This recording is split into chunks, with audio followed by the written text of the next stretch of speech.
우리가 지난 이제 2주간에 걸쳐서 권위와 질서에 대한 문제, 지난주 권위, 그다음 지난주 질서, 그 연관성을 우리가 살펴보았습니다. 하나님께서 질서를 주신 것은 하나님의 속성 자체가 질서를 가지신 분이었고, 또 궁극적으로 우리가 이 땅에 정당한 권위를 부여해 주신 것은 이 세상의 질서를 유지하기 위함이라고 말씀드렸습니다. 그래서 권위의 또 다른 한 목적인 권위의 순복함을 통해서 우리 인격을 닫는다는 그 목적도 사실은 질서 안에서 그것이 이루어집니다. 왜냐하면은 우리가 권위에 순복하는 걸 통해서 우리 심령 자체가 이미 어지러워졌고 무질서했던 그런 상태였습니다. 근데 권위라는 곳에 순복하는 걸 통해서 그 무질서해진 심령이 새롭게 변화를 받아서 질서를 잡아가는 그 과정, 그게 어떻게 보면 성화고 마지막에 영화로 이어지는 것입니다. 그래서 결국은 질서가 하나님께서 주신 이 만물 가운데 있는 속성 가운데 굉장히 아름답고 귀한 것이다. 이걸 살펴봤습니다. 그런데 오늘은 그 질서의 또 다른 요소를 우리 한번 더 살펴보고자 합니다. 여러분, 질서가 있다는 것이 무엇이었습니까? 지난주에 잠깐 말씀을 드렸지만은 하나님께서 천지를 창조하실 때 한 번에 한 말씀으로 하루, 1초, 2초 그렇게 한꺼번에 딱 지으신 게 아니라 6일이란 기간을 거쳐서 창조하셨다고 했습니다. 그게 하나님의 질서의 속성 때문에 그렇다고 말씀드렸습니다. 그렇다면은 그 질서의 속성이 나타날 때 또 나오는 이 표현되는 것들이 무엇이 있습니까? 과정입니다. 과정. 우리가 사람들이 살아가다 생활하다 보면은 우리는 모든 게 결과도 있지만은 결과를 이뤄가는 과정들이 있습니다. 과정. 그게 바로 하나님이 이 세상을 질서롭게 지었기 때문에 그 질서에 있는 한 요소가 또 과정이에요. 과정. 근데 과학자들이 재밌는 실험을 했습니다. 4살 된 아이랑 그 4살 된 아이의 지능을 갖는 침팬지가 보통 어린아이 4살이랑 7살 사이에 그 지능지수를 갖고 있대요. 그래서 이제 4, 5살 된 아이의 그 지능을 가진 침팬지를 이제 이렇게 데려다가 그 상자를 만들어 상자를 까만 셀로판 거 다 덮었대요. 안을 볼 수 없게. 그리고 이제 층을 이렇게 만들어 가지고 아래층에다도 버튼을 하고 위층에다도 이제 버튼을 만들고서 그 버튼을 위에층 누르고 아래층 누르려면 그 밑에서 사탕이나 과자가 두르륵 쏟아져 나오게 만들었대요. 그거를 추우세요? 에어컨 끌까요? 네. 말씀을 해주세요. 예. 자, 그러니까 이제 이 버튼을 위에 거 누르고 아래 거 누르면 그 밑에서 두르륵 나오는 거예요. 이게 나오는데 처음에 그걸 이제 이 침팬지도 그렇고 4살 된 어린아이도 그렇고 이거를 그렇게 차례차례 누르고 사탕이 나오니까 계속해서 이제 그 사탕을 먹기 위해서 그걸 차례차례 누르더래요. 근데 이제 그 과학자들이 그 까만 셀로판지를 딱 벗겼대요. 그래서 상자 안을 볼 수 있게 해줬대요. 근데 그 상자 안이 어떻게 돼 있었냐면은 사실은 이게 층마다 이렇게 서랍 같은 게 있는데 위층에 과자나 사탕이 하나도 없었고 사실 맨 밑에 층에 있는 고기에만 그 과자나 사탕이 있었대요. 그러니까 맨 밑에 그 서랍만 빼서 먹으면 사실은 과자를 먹을 수 있는 거예요. 근데 일부러 이제 학자들이 안 보이게 하고 버튼 위에 거 누르고 아래 거 누르고 나오게 했는데 요걸 보자마자 이제 딱 반응이 다르게 나타나더래요. 여러분들 같으면 어떻게 했겠어요? 우리는 그냥 서랍을 딱 뺐겠죠. 근데 이제 어린아이는 거의 본성적으로 한 거예요. 근데 어린아이가 본성적으로 한 행동과 침팬지가 한 행동이 틀린데 침팬지는 어떻게 했냐면 영리해가지고 딱 보니까 위는 사탕이 없단 말이에요, 과자가. 실제로 있는 건 그 아래 서랍에 그 과자가 있었어요. 그러니까 침팬지는 버튼 누르는 거 딱 생략하고 바로 서랍 싹 열어가지고 빼먹더래요. 근데 4살 된 어린아이는 그걸 알면서도 계속 위에 버튼 누르고 아래 버튼 누르면서 그 버튼 누르니까 뚜루룩 나오는 거. 그 재미를 이렇게 즐기면서 그걸 먹더래요.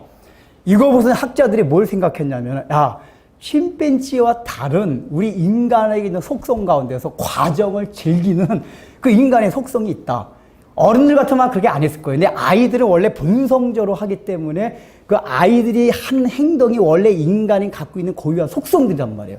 그러니까 이게 뭐냐면, 인간은 과정을 즐기고 과정 자체에 대해서 가치 부여를 하는 동물이 인간이다 라고 이제 과학자들이 생각을 했대요. 그러니까 인간은 뭐냐면 본성적으로 그 과정을 즐기는, 과정에서 가치 부여를 하는 그런 본성이 있다는 얘기예요. 여러분, 이게 왜 있겠습니까? 하나님이 처음에 우리를 하나님의 형상과 모양대로 만드셨다고 했습니다. 근데 지난주에 말씀드린 대로 그 하나님의 속성 가운데 질서, 그거를 우리 인간한테 부여하셨단 말이에요. 그래서 우리도 모르게 그 질서라는 속성이 있기 때문에 우리가 어떤 걸 할 때 과정을 즐기는 거예요. 그렇게 생각해 보면은 만약에 과정 없이 결과만 있다 그러면은 굉장히 우리 삶이나 인생이 삭막할 거예요. 예를 들어서 이거 한번 생각해 봅시다. 여러분들 음식 있잖아요. 이제 그 전에 그걸 생각했는데 우주인들이 이제 그 우주선 타고 우주로 나갈 때는 이렇게 알약 같은 걸 먹는 데거든요. 거기서 왜냐면 이렇게 음식을 차려서 먹을 수 없기 때문에 이제 그거는 이제 꼭 그 상황에서만 그런 건데 만약에 그런 알약 같은 걸 통해 가지고 우리 인류가 음식을 취하고 그러니까 영양분을 취한다면은 우리 인류가 굉장히 삭막할 것 같아요. 여러분 잘 생각하면 우리가 음식 문화로 인해 가지고 이 인류가 쌓아놓은 문화 가운데 풍성해지고 다양한 게 굉장히 많아요. 그 음식이라는 거는 결과적으로 영양분을 취하지만은 그 영양분을 취하긴 과정 속에서 만들고 또 숟가락 놓고 또 이게 음식을 이렇게 먹으면서 같이 대화 나누는 걸 통해서 사실은 우리 인간 간에 서로 교감이 서로 형성되고 사랑이 오고 가고 그래서 뭔가 삶이 풍성해져요. 또 다양한 음식 문화를 통해서 인류 문화가 그런 걸 통해 형성이 되었단 말이에요. 결국은 이 과정이 없다면 이 인류는 굉장히 삭막할 것이다. 그 얘기예요. 한 예만 들어서도. 왜냐? 하나님이 그렇게 만드셨기 때문에 그런 거예요. 그런데, 이게 오늘날 우리 이제 이 사회를 보면은 그런 과정을 무시하고 결과만을 빨리 추구하는 우리가 그런 시대 속에서 살아가고 있습니다. 이제 그거를 일명 목표 지상주의 또는 실용주의 노선이라고 그래요. 일단은 중간에 과정, 수단, 방법 이거는 어떻게 하든 상관없고 오로지 우리가 얻는 결과만 좋은 거 얻으면 된다.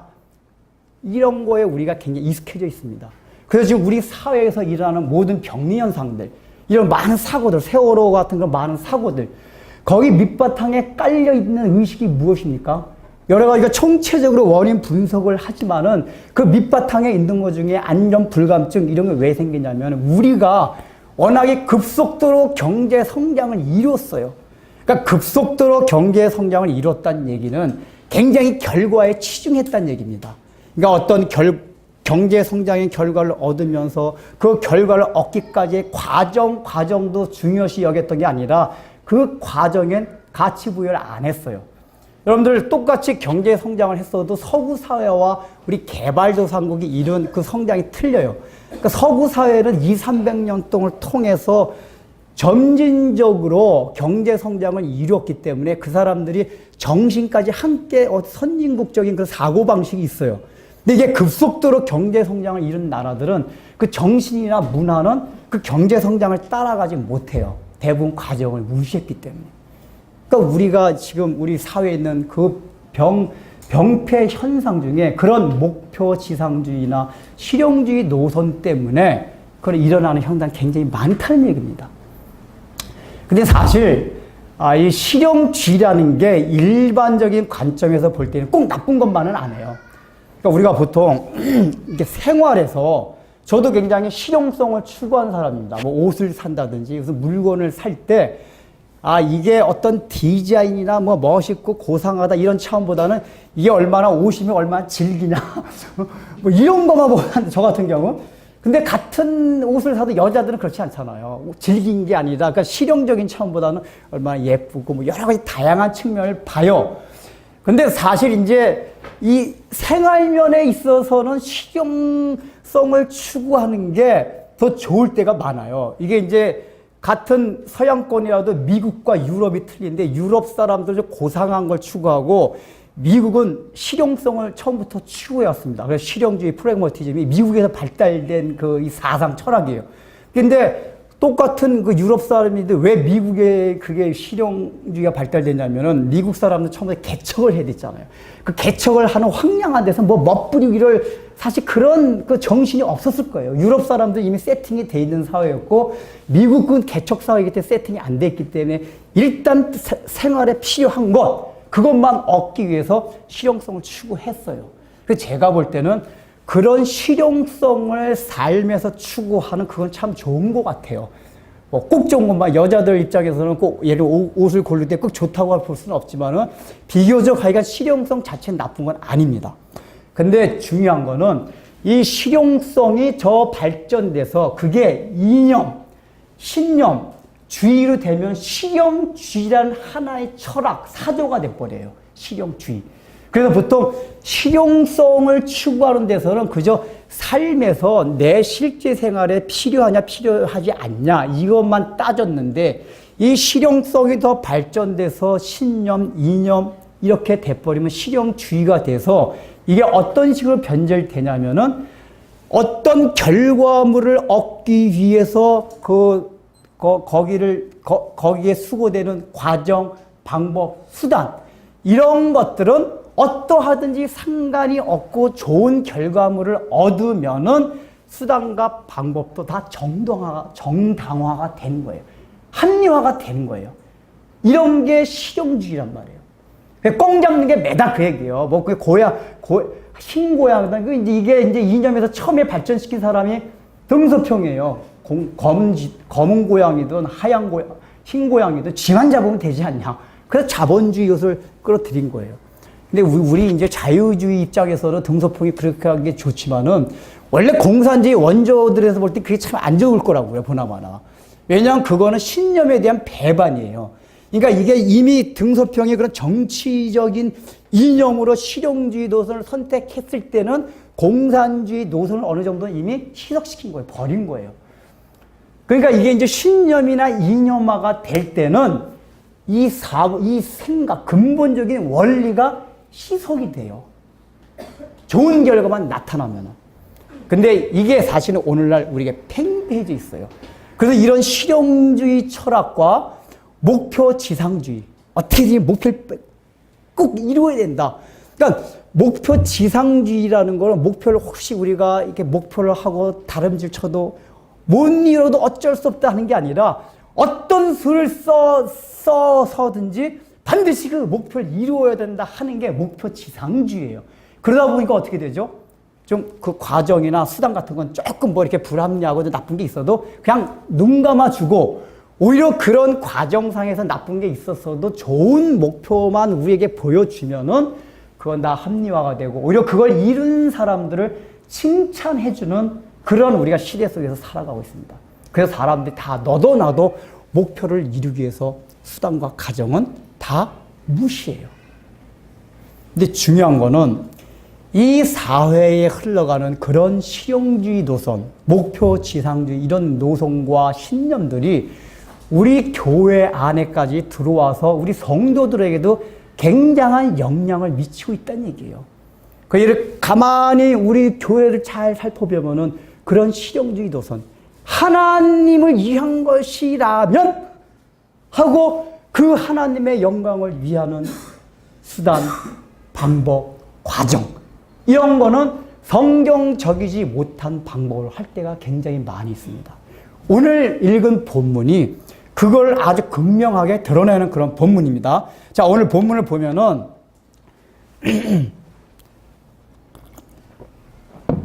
다윗이 사울의 뒤를 이어서 이스라엘 제2대 왕이 됩니다.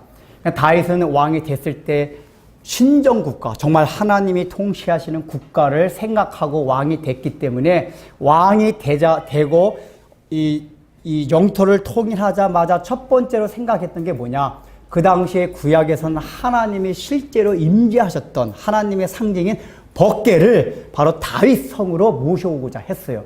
이 법궤가 원래 어떤 상태로 있었냐면 그 전에 다윗이 왕이 되기 전에 엘리 제사장이 있을 때 블레셋과 전쟁을 하면서 블레셋의 그 법궤를 뺏겼었어요. 뺏겼다가 블레셋이 자기네 막 뺏긴 장소에 하도 그런 재앙들이 닥치니까 이스라엘한테 그냥 돌려줬어요. 이렇게 돌려줘서 여기 보면은 기릿 여야림 또 바알레 유다라는 곳에 있었습니다. 그러니까 바알레 유다랑 기럇 여야림은 같은 장소입니다.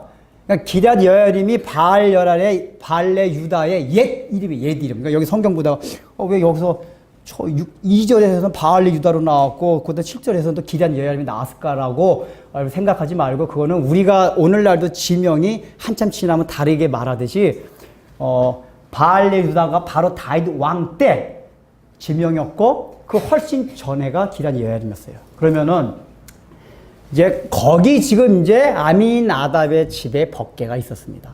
그 다윗이 3만 명의 군사와 사람을 뽑아 가지고 거기 있는 법궤를 다윗성으로 이제 모셔오고자 했어요. 자, 근데 모셔오고자 할 때 어떤 방법을 썼죠? 아주 새 수레, 성경을 표현을 보니까 새 수레를 딱 마련해 가지고 거기다가 하나님의 법궤를 거의 모셔들고 수레를 통해서 다윗성까지 오게 했습니다. 그래서 이제 오고 있는 도중에 이게 이제 옛날에야 오늘같이 아스팔트가 아니니까 아마 수레니까 소나 말이 끌었겠죠. 근데 이게 덜컹덜컹 하는 길에 가다 보니까 뭐예요? 이 마차가, 그러니까 우차가 흔들린단 말이에요. 흔들릴 때 그것을 같이 호위하고 가던 우사라는 사람이 법궤가 막 흔들리니까 수레 아래로 막 떨어지려고 그러잖아요. 근데 그거를 손으로 떨어지지 않게 딱 잡았어요. 왜 잡았습니까? 법궤를 존귀히 여기는 마음에서. 이 법궤는 하나님의 영광이 임재하는 상징이기 때문에 그 거룩한 하나님 땅에 떨어지는 걸 볼 수가 없었단 말이에요. 그래서 수레에서 법궤 떨어지는 손을 딱 막았어요. 근데 성경에 뭐라 표현했죠? 그걸 막는 순간 하나님이 진노하사 우사를 치셨다고 그랬어요. 그래서 우사가 그 자리에서 궤 옆에서 쓰러져 죽었다라고 성경에 표현합니다. 자, 우리가 생각할 때는 우사의 이 중심 굉장히 좋았어요. 정말 하나님의 영광을 위하고 그 존귀한 하나님의 상징인 법궤가 수레 아래로 땅바닥에 떨어짐을 막기 위한 아주 선한 동기와 선한 목적에서 법궤를 잡은 거예요. 근데 하나님은 그거를 진노하셨다 그랬어요. 왜 그렇습니까? 그거는 바로 이 우사라는 사람의 법궤를 잡았던 그 방법, 이게 성경적이 아니었기 때문에 그렇습니다. 오늘 본문을 보면 그게 안 나오지만은 출애굽기, 레위기, 민수기에 보면 이 법궤를 옮기는 방법에 대해서 하나님이 모세를 통해서 많이 말씀을 해주세요. 근데 법궤는 어떤 식으로 옮겼냐 하면은 이렇게 수레에다 옮기는 게 아니에요. 수레에다 옮기는 게 아니라 법궤를 보면은 고리가 4개가 있습니다. 아래 그 사방에 고리가 4개 있어가지고 고리에다 채를 끼워요. 채를 끼워서 레위 지파 중에서도 고핫 자손이 양쪽으로 4사람이 그걸 딱 메고서 법궤는 이동하게끔 하나님께서 명령을 하셨어요. 그리고 누구든지 법궤를 손으로 잡는 자는 죽으리라고 명령을 하셨어요. 그러니까 손으로 법궤를 잡지 말라 그 얘기예요. 그렇게 명령을 내리셨단 말이에요. 그러니까 지금 다윗이 이 법궤를 옮기는데 2가지 잘못한 게 있어요. 뭐였죠? 처음에는 새 수레로 옮기는 것부터 잘못된 거예요. 왜요? 처음부터 법궤는 레위 지파 중에서 고핫 자손 4사람이 채를 끼워가지고 매고 어깨에 매고 옮겨야 됐어요. 또 우사가 잘못한 거는 그렇게 해서 옮기는데 법궤가 땅에 떨어질 때 손으로 잡으면 안 되는 거예요. 왜요? 누구든지 죄인들은 법궤를 손으로 잡으면 되지 않는다. 어느 누구도 손으로 잡지 말라고 하나님께서 명령하셨어요. 그래서 손으로 못 잡기 때문에 거기다 채를 끼워가지고 간접적으로 들었던 거란 말이에요. 근데 이 우사가 직접 법궤 손으로 만졌어요. 그러니까 2가지 방법에 있어서 다 하나님이 명령하시지 아니한 방법으로 법궤가 이동됐고 잡은 거예요. 그러면 왜 다윗이 이런 방법을 썼을까요? 그 당시에 블레셋도 그렇고 모든 이방 민족이 자기네 신전, 자기의 어떤 신이라고 생각해서 존귀하게 생각되는 거는 이런 식으로 이동을 했어요. 아주 수레 중에서 가장 좋은 수레, 새 수레를 딱 빼다가 거기다가 아주 정예병들 탁 그 주위에 그냥 탁 돌려가지고 호위하게 하면서 이동을 했다란 말이에요. 특별히 블레셋이 이 법궤를 빼앗아 갔다가 이스라엘에 돌려줄 때 이런 방식으로 돌려줬습니다. 근데 그때는 아무 일이 없었어요. 블레셋이 할 때. 그러니까 이스라엘이 생각할 때는 그게 이렇게 볼 때는 굉장히 멋있어 보이거든요. 기왕에 하나님의 벗겨도 사람이 이렇게 막 매는 것보다는 착 삐까번쩍한 게 수레에다 탁 해가지고 잘 얹어가지고 이래야지 뭔가 하나님의 위상도 쓰는 것 같고 그런 생각이 든단 말이에요. 그게 인간적인 생각이에요. 그래서 모든 이방 민족은 그런 식으로 자기 신전에 있는 그러한 거룩하다고 생각하는 기구들 다 그런 식으로 옮겼어요. 결국은 다윗이나 그 당시 이스라엘 백성들, 제사장들, 지도자들이 그런 이방의 풍습을 보고 자기들도 그런 방식으로 옮긴 거예요. 이 성경을 전혀 몰랐던 게 아니에요. 알았지만은 별로 신경을 안 쓴 거예요. 이게 나중에 보면 알겠지만은 여기 이제 12절에서부터 이제 33절까지 내용이 뭐냐면은 이렇게 해서 우사가 죽고 난 다음에 다윗이 놀래가지고 이제 몇 달 동안은 벗개 그대로 내버려둬요. 그 나중에 벗개를 다시 모시고 올 때는 제사장과 율법학자들한테 하나님이 원래 벗개를 어떤 식으로 이동하라고 했냐 해가지고 그거를 자세하게 다윗이 다 들어요. 성경을 살펴봐요.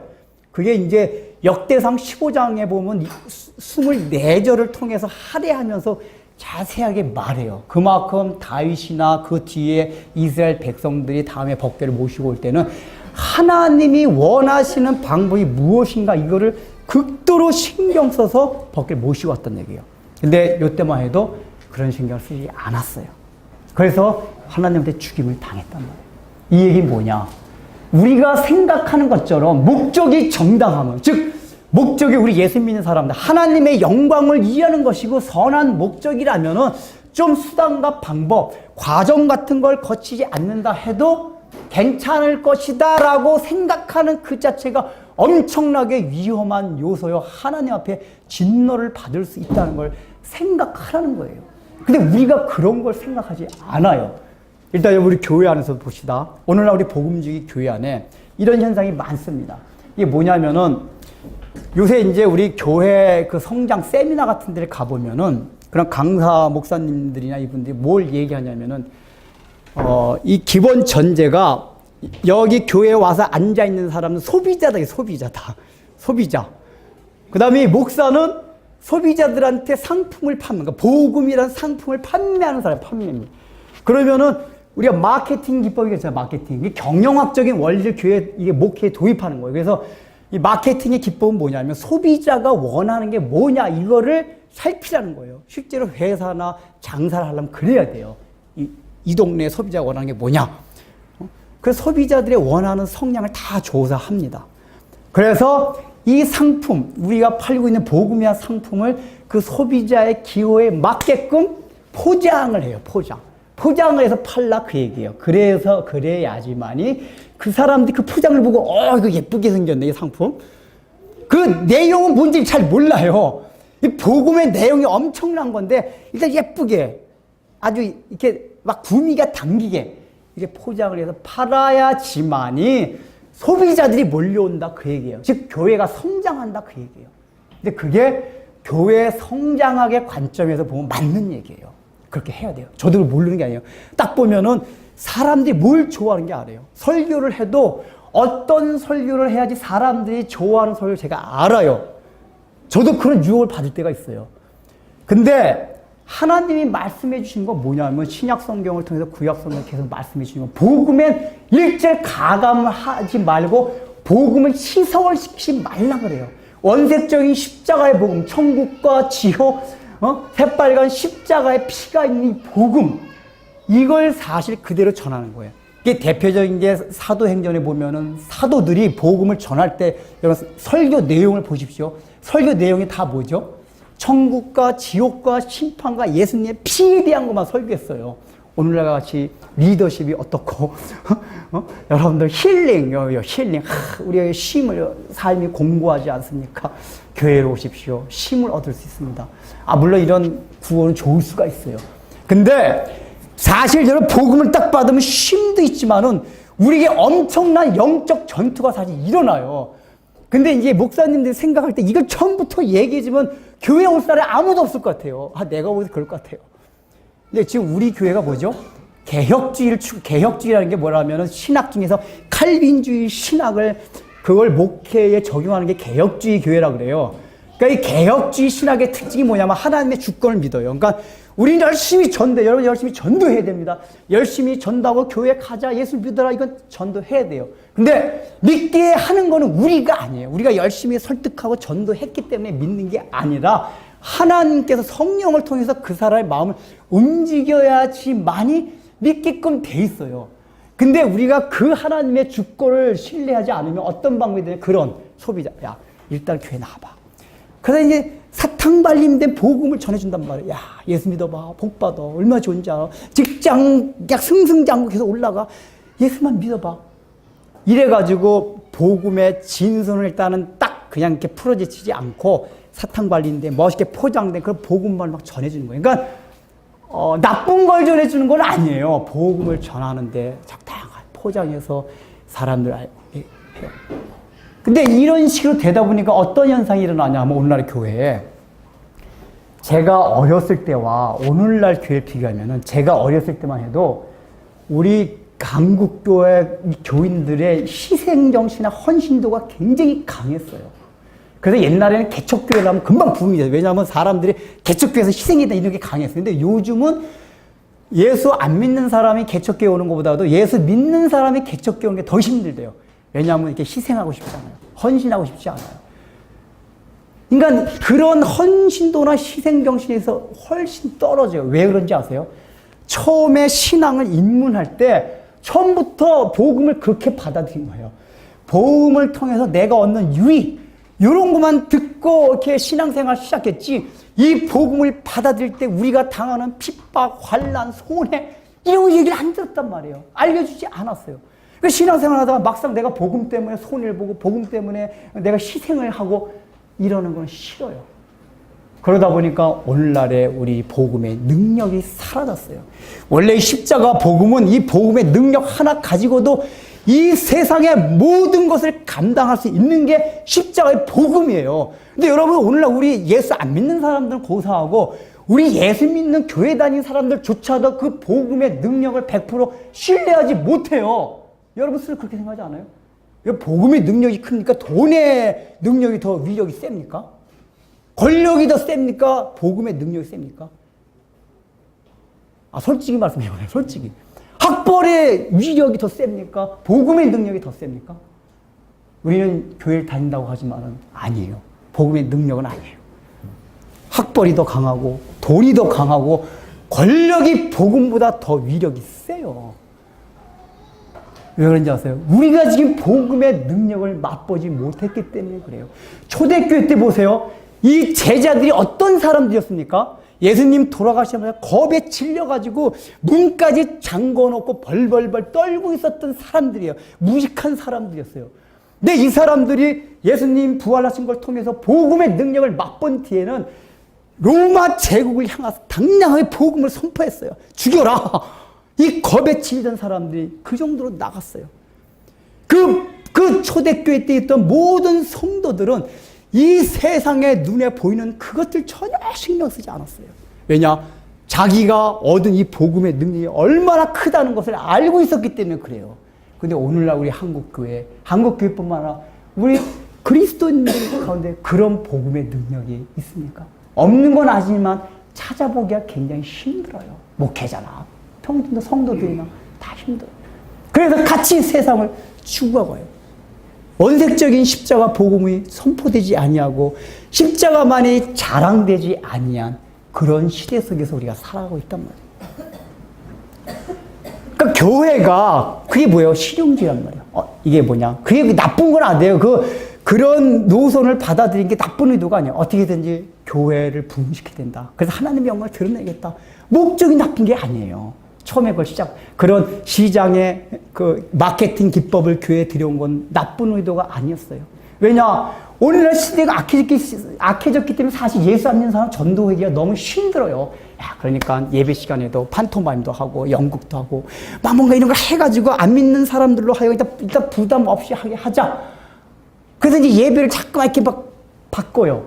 여러분 예배라는 게 뭐죠? 예배는 인간한테 맞추는 게 아니라 하나님께 돌리는 거예요. 그러니까 제가 볼 때는 아예 예수 안 믿는 사람들 그냥 구도자 같은 경우는 따로 구도자만 모아서 구도자 집회 이렇게 하면 되는데 이미 예배라는 거는 이미 예수님을 영접한 사람들을 전제로 해서 하나님께 영광을 돌리는 하나님께 초점을 맞추는 게 예배란 말이에요. 근데 자꾸만 그 예배 시간에도 불신자들의 초점을 맞춰가지고 이 사람들이 무엇을 좋아할까? 이 성경만 얘기하면 저기 하니까 지루하고 싫어하니까 이런 얘기 저런 얘기 또 그 사람들이 이렇게 호기심과 이렇게 하여간 이렇게 좀 구미에 당길 수 있는 그런 프로그램들 다 해놓는단 말이에요. 그렇게 하면은 안 믿는 사람들이 오긴 좋아요. 근데 우리는 하나님이 원하시는 예배를 바로 드리지 못하게 되는 거란 말이에요. 이런 게 교회 안에 팽겨 있어요. 그러니까 여러분들 기도할 때 우리는 한국교회를 기도해야 돼요. 그런 실용주의 노선이 우리 교회를 점령하지 못하도록 기도해야만 합니다. 이게 워낙에 지금 교회를 점령해놔가지고 지금 저같이 설교하는 목사님이 없는 게 아니에요. 근데 대세가 이게 아니라 저 같은 이렇게 설교하는 이런 목사님들이 이게 아니라 대세는 이미 어쨌든 교회 성장시키자. 하나님이 그 목적이 그렇게 선한 건데 뭐 좀 과정성 그런 거 하면 하나님이 뭐 어떻게 하겠냐. 당연히 목적이 선한 건데 이렇게 생각하면서 그걸 받아들인단 말이에요. 그게 아니에요. 이제 이런 경우에 나중에 하나님 앞에 가서 마태복음 7장에 나오듯이 예수님이 재림하셨어요. 그러니까 일부의 사람들이 막 뛰어나가요. 주여, 내가 땅에 있을 때 주의 이름을 위하여 많은 능력을 행하고 많은 일을 하고 귀신을 쫓아내고 막 자랑을 해요. 그러니까 이 사람들이 예수님 앞에 쫓아나갔다는 얘기는 뭐죠?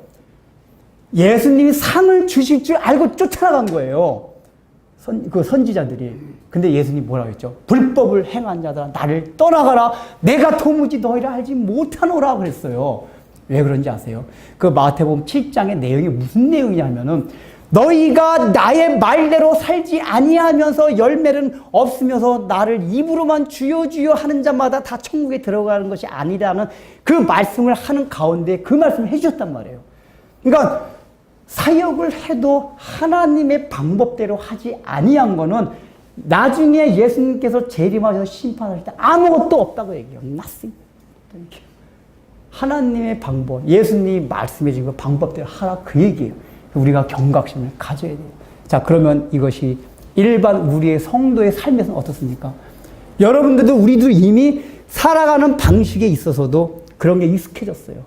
야, 내가 하나님의 영광을 이해한다는데 내가 지금 당장 하나님의 말씀을 지키지 못하면 어떡하냐. 그래서 이게 이제 우리 교회는 아직 그게 없는데 큰 교회 가보면은 고3 학생들이 많잖아요. 고등부. 입시처일 되면은 반도 안 나온대요. 더군다나 이제 부모님이 예수 안 믿는 사람 같으면 이해가 돼요. 안 믿는 부모님들 당연히 너희 입시도 갖고 있는데 무슨 교회를 가 1시간 해야지 공부해야지. 1시간 공부한다고 해서 잘하는 것도 아닌데 어쨌든 그 마음은 이해가 돼요. 근데 예수 믿는 뭐 장로님, 권사님, 집사님 부모 애들도 안 나온대요. 그 전도사님 막 나오라 그러면은 그 부모, 전도사님 입시 때인데 좀 봐주세요. 그래서 전화를 한대요. 그 담당 교육자한테. 얘네들이 좋은 대학 그리고 하는 말이 뭐냐. 얘네들이 좋은 대학 가야지 하나님께 영광 돌리지 않습니까? 라는 한다는 거예요. 그 사고방식이 뭐야? 일단 그 몇 개월가 안 나온다고 하나님. 우리 일단 좋은 대학 들어가야지. 예수 믿는 사람이 대학 떨어져 봐라. 그게 얼마나 창피하고 하나님 영광 가려우냐. 서울 연고대 막 이렇게 들어가야지. 봐라. 우리 교회 이렇게, 서울 연고대 많이 보냈고 하나님께 영광을 돌리지 않냐라고 이렇게 얘기를 해요. 그게 뭐죠? 실용주의. 목적이 하나님의 영광을 위한 거니까. 아주 과정상에서 잠깐 뭐 이런 거는 하나님 봐주실 거다? 안 그래요. 죽여. 그게 아니란 말이에요. 목적이 중요하면 과정도 귀하게, 과정도 말씀으로 하나님의 방법, 그 과정 자체를 질서정연하게. 자, 질서정연이 뭐죠? 하나님이 주신 그 창조의 질서 안에서 하나님의 방법대로 그 과정을 하나하나씩 이어가야 돼요. 그래야지 그 결과를 하나님께서 받으신단 말이에요. 또 우리 신앙생활도 마찬가지예요. 워낙에 우리 한국교회 열심히 내는 건 잘 가르쳤어요. 그러니까 이게 우리가 이 성경 본문 통해서 알아야 될 게 뭐냐면은 열심은 분명히 좋고 아름다운 거예요. 근데 그 열심이 바로 된 지식이 결여됐을 때 굉장히 위험해져요. 여러분 불을 봐요. 이 난로불 이런 거 굉장히 귀한 겁니다. 근데 불이라는 게 난로 안에 있지 아니할 때 어떻게 되죠? 없는 것보다 못해요. 이 건물 다 불을 아무 데나 놓으면 다 태워버려요.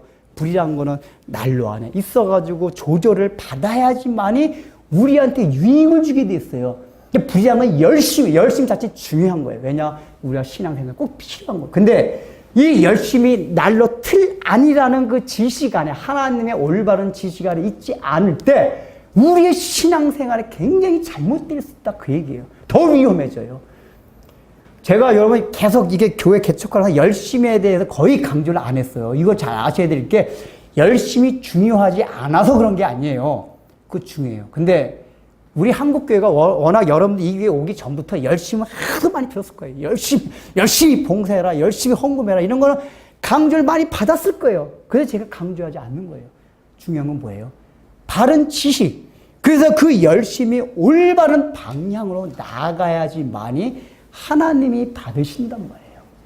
이게 바로 그거예요. 우리가 신앙생활을 해도 그래서 말씀을 잘 배워야 돼요. 오늘날에 왜 교리 교육을 교회에서 안 하는지 아세요? 이 교리라는 게 굉장히 따분해요. 연역적인 방법이란 말이에요. 오늘날에 일반적으로 한 성경 공부는 기납적인 성경 공부예요. 이렇게 상대방도 말을 하고 통해가지고 그 사람의 설득을 해가지고 이렇게 자연적으로 결론을 도출하는 게 기납적인 방법입니다. 이게 교회뿐만 아니라 오늘날 교육 방식이 기납적인 방식이에요. 민주적으로 이렇게 학생들 이렇게 다 해가지고. 그러다 보니까 교회 안에서도 교리라는 건 되게 연역적이에요. 이미 딱 정해져 있는 걸 그냥 이렇게 가르쳐 준 거란 말이에요. 이 무지하게 따분해요. 그거 구태여 알아 뭐하냐. 그냥 살아가면 되지. 그리고 교회에서 뭐예요? 예배드릴 때 이렇게 감성적인 거 자꾸만 한단 말이에요. 왜 그렇죠? 감성을 자꾸만 강조하게 돼. 감성이 중요하지 않은 건 아닙니다. 왜냐하면 우리의 인격적인 요새 감성도 있기 때문에 우리가 찬양할 때 뜨거움이 있어야 돼요. 여러분 저 찬양할 때 보세요. 제가 살살 부르는 거 있어요? 뜨거움이 있어야 돼요. 근데 중요한 건 뭐냐면 그 뜨거움이 지식 전에 감성을 앞세워가지고 그 감성을 이끌어가면 잘못된단 말이에요. 감성을 먼저 이끌어. 근데 이제 오늘날 뭐 찬양 집회라는 게 열린 예배라고 찬양에 젊은이 막 해가지고 악기 드럼 놓고도 하면은 구원의 감격 아무것도 없이도 이렇게 될 수가 있어요. 제가 우리 학생들 옛날에 집회 이렇게 연합 집회 같은 데서 그런 걸 많이 봤어요. 이 녀석이 구원의 확신도 없어요. 근데 그 집회 데려다 놓으니까 막 드럼 치고 막 그 또 애들의 그 맞는 리듬 같은 그 가슴펠성 CC 나오니까 애들이 좀 있다가 내가 그랬거든. 야, 너 아까 왜 그렇게 했냐 물어봤으니까 몰라요. 몰라요 그러더라고 애가. 이런 게 문제란 말이에요. 우리가 그 지식을 통해 하나님 감사합니다. 내가 이 받은 구원을 생각하면 뛰지 않고 못 빼게 있습니다 해가지고 그냥 펄쩍펄쩍 뛰는 거 그래 좋아요. 그렇게 해야 돼요 우리는. 근데 그거 아니라 그런 구원에 대한 지식과 감격 없이 감성이 먼저 이끌려가지고 불썩불썩하고 그러는 거는 그냥 머리 위에 쌓은 성이라고. 아무것도 아니에요. 나 끝나고 나면 왜 몰라요? 그러니까 무슨 말씀을 지키는 게 어딨어요 그런 사람들이. 그냥 그걸로 끝나는 거예요. 교회는 그게 재미나서 하는 거야. 뭐 이게 막 들썩들썩 해보니까 그 순간만 하나님이 임재하는 것 같아요. 그러니까 그런 집회 찬송회 보면 그 순간만 성령이 임재하는 것 같고 하나님이 나와 함께 하시는 것 같고 막 눈물이 쏟아지고. 여러분들 팝송 가수들 이렇게 와서 팝 콘서트 근데 애들이 눈물을 흘려요. 눈물을. 너무 감격스러워서 애들 뭐 가지나 보니 텔레비 같은 데 보면 애들이 눈물을 흘리더라고요. 그게 뭐예요? 일단은 애들을 끌어다 놓고 애들 교회 잡아두는 방법, 그보다 좋은 방법이 어딨냐 이거예요. 그렇게 해서라도. 그러니까 목적은 참 좋아요. 요즘 애들이 어떻게 교회 나와요? 재미난 게 얼마나 많은데. 제가 생각할 때 그래요. 요즘 특히 중고등학교 애들이 스마트폰에 뭐 그냥 재미난 게 얼마나 많아. 옛날만 해도 우리 어렸을 때만 해도 놀 게 별로 없었어요. 그나마 교회라도 가야지 뭐 문학의 맘 뭐 이런 거 해가지고 그나마 교회가 좀 문화도 앞서갔는데 요즘 교회 문화가 세상 문화를 쫓아갑니까? 애들이 그 교회 문 재미없어요. 그러니까 이제 그런 방법을 하는데 중요한 건 뭐냐? 우리의 그런 믿음이 있어야 돼요. 우리가 세상 문화를 쫓아가지 못하고 그런 걸 교회에서 보여주지 못한다 해도 정말 성령께서 함께 하시면 이 복음만 가지고도 사람들이 변화되고 거듭날 수 있다는 믿음이 우리에게 있어야 돼요. 그래야지 우리가 막 그런 실용주의 그런 노선에 흔들리질 않아요. 목회자로부터. 근데 그게 흔들리게 되면 다 그냥 막 이걸 받아들이게 돼요. 꽁장게 매다. 어떠냐. 왜냐? 그러면 사람들 칭찬해. 야, 일단 교회가 크고 막 사람들이 많이 먹으면 야, 저기에 정말 하나님이 함께 하신다. 이런단 말이야. 아, 그렇다고 큰 교회가 하나님 안 함께 하신다는 얘기가 아니라 우리 이게 사고방식이 뭐냐면 일단은 커야지만이 아유 그 교회 하나님께 함께 하셨구나. 아, 이런 사고방식이 익숙해 있어요. 그게 뭐예요? 목표 지상주의, 실용주의, 자본주의 사고가 이미 그냥 우리를 그냥 둘러싸가지고 그걸 그대로 이렇게 나가게 한단 말이에요. 그게 아니에요. 그리고 일상적인 삶에서는 어떻습니까? 여러분이 그러다 보니까 뭐예요? 삶에 있어서 정말 말씀대로 살아가기 힘들어요. 사업하는 사람들은 그냥 세금도 적당히 해서도 헌금을 많이 하면 그래서 헌금을 많이 해야지. 내가 많이 강조 여러분들 돈을 정당한 방법으로 벌지 못한 돈 절대 헌금하지 마세요.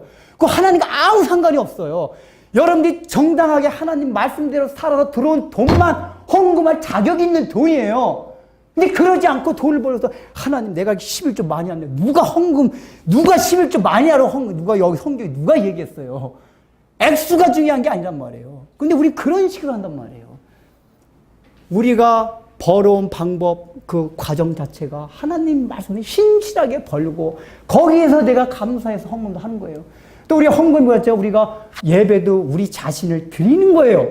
근데 내가 막 살고 주일 6일 동안 아무렇게나 살다가 주일날 하루만 딱 들어와서 하면은 하나님께서 내 주일날 잘 됐으니까 받으셨겠지고 이 예배를 받으셨겠지라고 여러분 착각하지 마세요. 왜요? 하나님은 우리의 과정, 오늘 주일날 예배 드리기까지 6일 동안에 어떻게 살아왔나 그 과정을 드리는 거예요. 예배라는 거는 우리가 6일 동안에 살아온 삶의 과정을 드리는 게 주일날 드린 예배란 말이에요. 주일 예배가 굉장히 중요해요. 빠지면 안 돼요. 근데 거기에 덧붙여서 그냥 예배만 드리면 되는 게 아니라 6일 동안에 하나님의 말씀대로 진실되고 깨끗하게 살아야 돼요. 그래야지 이 주일날 드리는 예배가 하나님의 받아진다 그 얘기란 말이에요. 그 결과가 있어야 돼요. 우리가 그러지 못해요. 수단과 방법을 적당히 다해요. 과정을 즐기지 못해요. 오늘날 사람들이 얼마나 과정을 즐기지 못합니까? 이걸 잘 생각하면은 하나님께서 비록 우리에게 주시는 그 환경에 좋은 게 없어도 삶을 즐길 수가 있어요. 여러분들께 여행을 해도 목표 지향적인 사람들은 딱 여행을 하면 어떤 식이냐면 그 목표 지점에 딱 가서부터 여행이 시작돼요. 근데 저는 아주 참 하나님 좋은 거 주셨는데 저는 여행을 가면은 그 여행 목표 지점까지 가는 게 아니라 가는 도중부가 다 여행이에요. 목표 가다가 어디 새끼 있으면 한번 새끼도 들어갔다가 이런 여행을 굉장히 제가 잘합니다. 근데 그게 참 재밌어요. 왜냐 과정을 즐기고 과정. 여행도 그러니까 과정을 즐기면은 더 여행이 풍성해지고 재미있어요. 근데 이제 과정을 즐기지 못한 여행을 가면은 그냥 관광만 돼요, 관광. 우르르 해가지고 어느 차로 이동 딱 해가지고 거기 딱 가서 풀어가지고 쫙 하고. 근데 이제 과정을 즐기면 여행이 막 재미가 풍성해진단 말이에요. 우리 인생도 마찬가지예요. 우리 예수 믿는 사람 좀 과정을 즐길 줄 알아야 돼요. 이 과정이 굉장히 중요하단 말이에요. 아까 처음에 그 과학자들이 실험했던 그 애들과 같이 분명히 서랍만 빼면 다 먹을 수 있는데도 윗 버튼 누르고 아래 버튼 눌러가지고 뚜루룩 굴러 나오는 이렇게 했듯이 우리 인생도 좀 서랍에 있다가 팍 빼먹지 말고 그냥 과정을 즐겨보세요. 그러면 어떤 현상들이 일어나냐? 우리 마음에 여유가 생겨요. 오늘날 어떤 성향, 속도, 스피드 시대예요. 모든 것이 빨리빨리 해야 돼요. 광고도 보면 얼마나 빠른지 몰라요. 쑥 이게 이미지만 확 보여주고 지나가가지고 어떤 때 저 광고네 뭐지? 그러니까 저같이 나이 먹은 사람들은 이게 어때 광고를 보고도 저 광고네 뭐야? 그 정도로 이렇게 막 광고도 스피드로 그냥 이미지부터 싹 보내요. 근데 그래야지 효과가 있어요. 지금 이게 속도 경쟁 시대. 얼마나 우리나라 특히 더 어렵습니까? 빨리빨리 해라. 그냥 이거 딱 해가지고 건설업도 그렇고 뭐든지 막 기한을 짧게 주고 그 안에 빨리 다 해야지만이 그 다음에 또 맡겨요. 그러니까 또 빨리빨리 하게 되고 그러다가 부실공사가 되고 우리 인생도 그렇게 살아가면 안 된단 말이에요. 부실공사하면 안 돼요. 속도가 늦어도 과정을 천천히 그럼 당장 나타나는 결과는 없을 수도 있어요. 그럼에도 불구하고 하나님께서는 우리의 인생 이 과정을 받으신다 그걸 생각해야 돼요. 하나님 내가 뭘 해서 하나님께 영광 돌리겠습니까? 라고 생각해가지고 그 뭘 하느냐 What to do 이걸 하나님이 원하시는 게 아니에요. 하나님이 우리에게 요구하시는 건 how to live. 어떻게 살아가냐. 무엇을 하냐가, 무엇을 한다는 얘기 결과에 집중하는 거예요. 그러나 우리 그리스도인들은 how to live. 무엇을 하든지 어떤 결과가 나오든지 상관없이 내가 그 과정 속에서 how to live. 어떻게, 어떤 방법으로 살아가느냐에 따라서 하나님이 그걸 받고 받지 않으시고 정하신단 말이에요. 이게 굉장히 중요합니다. 삶의 과정을 즐기십시오. 그러면은 눈앞에 당장 뭐가 오지 않고 결과물이 없어도 삶을 조금 더 관주하면서 편안한 마음으로 도인같이 일명 말하는 그런 마음을 즐길 수가 있어요. 예수 믿는 사람이 그래요. 예수 믿는 사람 세상 사람같이 그냥 맨날 촉박하고 급박하고 왜 그렇게 살아가세요? 좀 돈이 없다고, 당장 직장이 안 된다고, 뭐가 안 된다고 그러지 마세요. 왜요? 우리가 그런 속에서 막 과정 속에서 막 하는 그거에서 그 자체를 조금 즐겨보세요. 그러면은 인생이 더 넓게 보이고 눈에 보이지 않았던 것들이 보이기 시작해요. 하나님과 보이세요. 그러면 우리의 인생이 좀 더 풍성해지고 풍요로워집니다. 학생들도 과정을 즐기려면 어떻게 돼요? 좋은 대학의 목표긴 하지만은 그게 아니라 공부하는 것 자체, 과정을 즐기면서 과정을.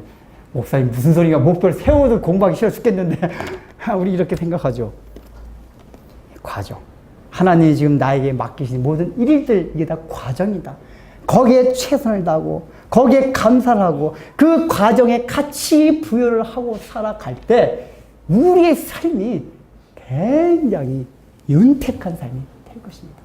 여러분 이런 믿음, 실용주의 그런 어떤 철학과 노선을 우리가 극복하고 하나님이 주신 방법과 수단과 과정대로 살아갈 때에 우리의 결과도 분명 아름다울 것이며 그 결과를 하나님께서 기뻐 연락 받으실 것입니다.